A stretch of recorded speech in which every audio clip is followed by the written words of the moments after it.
যার জন্য মৃত্যু, এক মৃত্যু। রেলমন্ত্রীর অযোগ্যতা,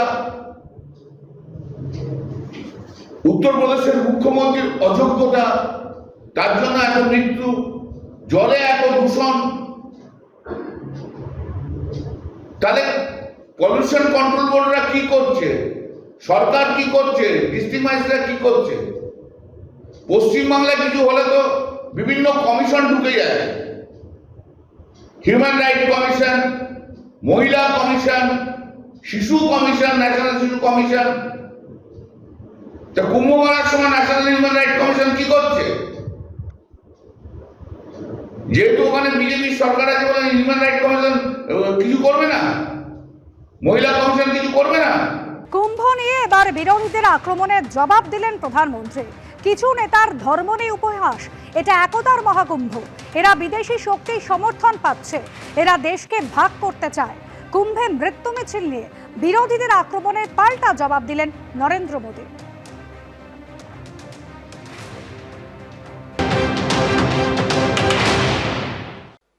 ये एकता का महाकुंभ है।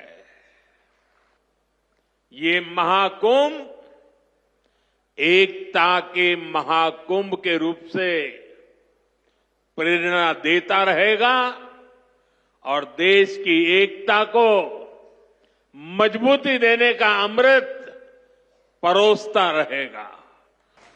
साथियों, आजकल हम देखते हैं कि नेताओं का एक वर्ग ऐसा है जो धर्म का मखौल उड़ाता है,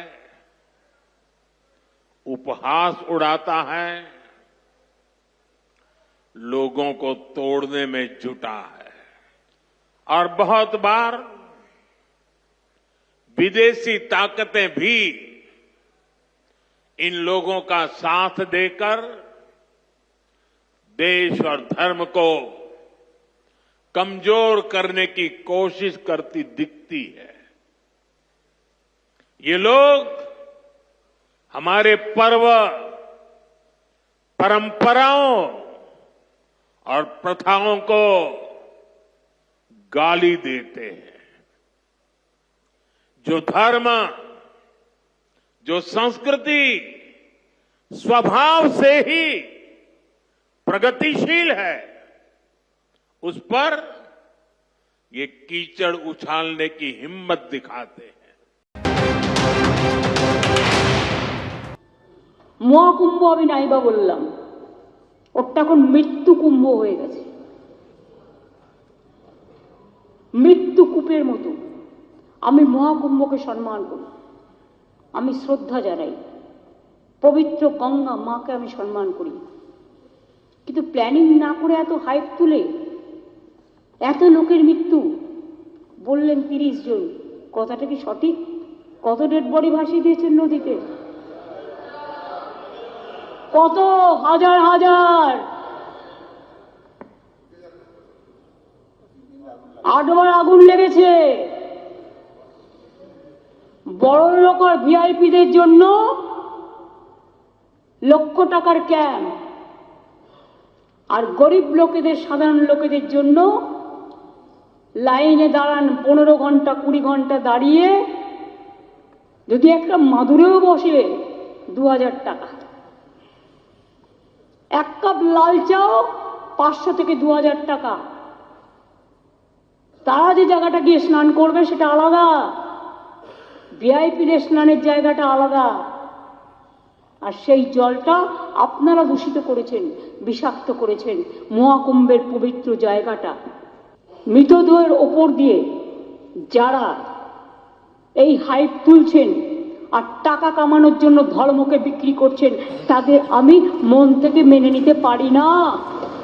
একটা বড় অনুষ্ঠানে স্ট্যাম্পেড হতেই পারে, কিন্তু তার জন্য প্ল্যানিং করতে হবে।